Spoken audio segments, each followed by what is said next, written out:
13ویں صدی ہجری کے آغاز میں بہار میں جن روحانی شخصیتوں کا بول بالا تھا اور جن کی وجہ سے علمی اور روحانی تلاش کا محور بہار بنا ہوا تھا، ان میں ایک نمایاں شخصیت اعلیٰ حضرت قطب وقت سید شاہ قمر الدین حسین منیمی عظیم آبادی قدس سرہ العزیز کی ہے۔ یہ شخصیت اپنی گوناگوں صفات کی وجہ سے پورے بر صغیر میں اپنا ایک خاص مقام رکھتی ہے۔ اس کو تذکرہ نگاروں نے نوٹ بھی کیا ہے اور یہ لکھا بھی ہے کہ آپ راہ فقر و درویشی میں ایک عجیب و غریب نظیر رکھتے تھے، بے مثال شخصیت کے مالک تھے۔ ان میں سے کچھ خصوصیات، مثلاً پہلی خصوصیت یہ تھی کہ آپ بیعت لینے سے یعنی مرید کرنے سے پرہیز فرماتے تھے۔ دوسروں کے مرید کی ان کے شیخ کی اجازت سے تعلیم و تربیت تو کرتے تھے، اگر کوئی آپ کے پاس معتقد ہو کر آتا اور آپ سے تربیت روحانی اور اصلاح عرفانی کی امید کرتا تو حضرت اس کی تربیت فرماتے، اور اگر وہ بیعت یا مرید ہونے پر اصرار کرتا تو حضرت فرماتے کہ تمہاری جہاں تشفی ہو وہاں جا کے مرید ہو جاؤ۔ اگر وہ کہتا کہ نہیں حضرت آپ جس کو کہیے، تو آپ معاصرین میں سے کسی شخصیت کی طرف اشارہ کرتے کہ جاؤ ان سے مرید ہو جاؤ اور اجازت لے کر میرے پاس آ جاؤ۔ اس طرح آپ نے کسی کو مرید نہیں کیا اور ایک بڑی تعداد آپ کی تربیت میں رہ کر پایہ کمال کو پہنچی۔ دوسری خصوصیت یہ تھی کہ آپ کے سامنے کسی کو مجال خطبہ نہ تھا۔ جب آپ خطاب فرماتے تو سب بیک نظر گوش بر آواز ہو کر سنتے، اس سے استفادہ کرتے اور حیرت سے اس بیان کو محفوظ کرتے جس میں اسرار و معرفت کی باتوں کا ایک خزینہ پوشیدہ ہوتا۔ لیکن اگر امامت کا وقت آتا تو آپ کبھی امام نہ بنتے۔ دائیں بائیں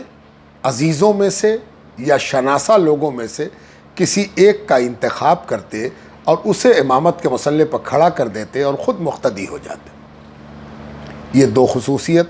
اب ایک تیسری خصوصیت یہ تھی کہ آپ جب کبھی مجلس سما میں موجود ہوتے اور کوئی کلام جس پر آپ کو وجد ہوتا، کیفیت طاری ہوتی اور وہ وجد و حال ظاہر بھی ہو جاتا، تو ایک بڑی بات نکل کے سامنے آتی کہ جس شعر پر، جس مصرے پر آپ کو کیف ہوتا، اس مصرے کا معنی آپ کی کیفیت میں، آپ کی ذات میں نظر آ جاتا۔ یعنی جس شعر پر آپ کو کیفیت ہوتی، اس شعر میں جو کچھ شاعر نے کہا ہے، جو شاعر کا مقصود ہے، اس پر صرف کسی کو کیف کرتے ہوئے آپ نہیں دیکھتے، بلکہ اس کے معنی کی تصویر بنے ہوئے دیکھتے۔ مثلاً ایک بار چھپرا میں حکیم شاہ فرحت اللہ کریم چکی رحمۃ اللہ علیہ کی خانقاہ میں آپ کو وجد و حال ہوا اور قوال یہ مصرع پڑھ رہا تھا: تیغ در کفش دیدم خون من بجوش آمد۔ یعنی شاعر یہ کہتا ہے کہ میرا عشق، میری محبت اور میرا پیار اب اس رتبے کو پہنچ گیا ہے کہ ہم جس سے محبت کرتے ہیں اس کے کفش میں، اس کی آستین میں چھری دیکھ لیا تو ہم یہ زحمت نہیں دیں گے کہ وہ چھری چلائے تو میرا خون نکلے، بلکہ چھری دیکھ لینے کے بعد محبت مجھ سے یہ کرنے کو مجبور کر رہی ہے کہ وہ چھری چلائے کیوں؟ اگر اسے خون مطلوب ہے تو ہم خون حاضر کر دیں۔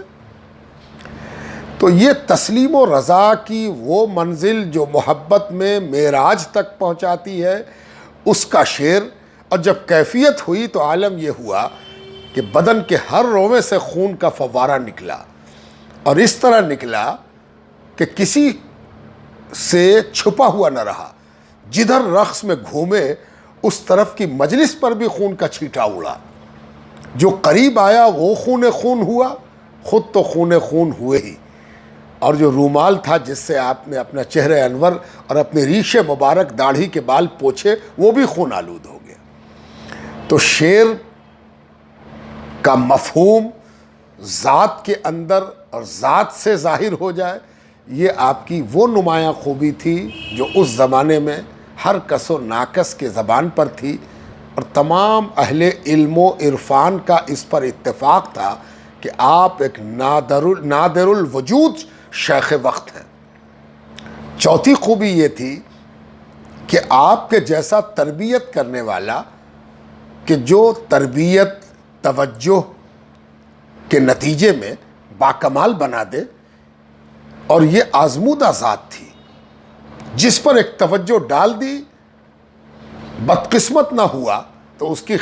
خوش قسمتی اس کو کمال تک پہنچا دیتی۔ اس خوبی کے بزرگ تھے 1255 ہجری یعنی 1839 عیسوی میں 19 شعبان کا دن گزار کر 20 شعبان کو فجر کے وقت آپ کا وصال ہوا، اور وصال بھی اس حال میں ہوا کہ آپ ایک شعر کی تشریح فرما رہے تھے۔ خسرو کا مشہور شعر ہے، سلطان خوباں می رود گردش ہجوم عاشقاں، چابک سواراں یک طرف مسکی گداہا یک طرف۔ اسی شعر کی تشریح فرماتے ہوئے گویا یہ بتاتے ہوئے کہ جب کوئی روح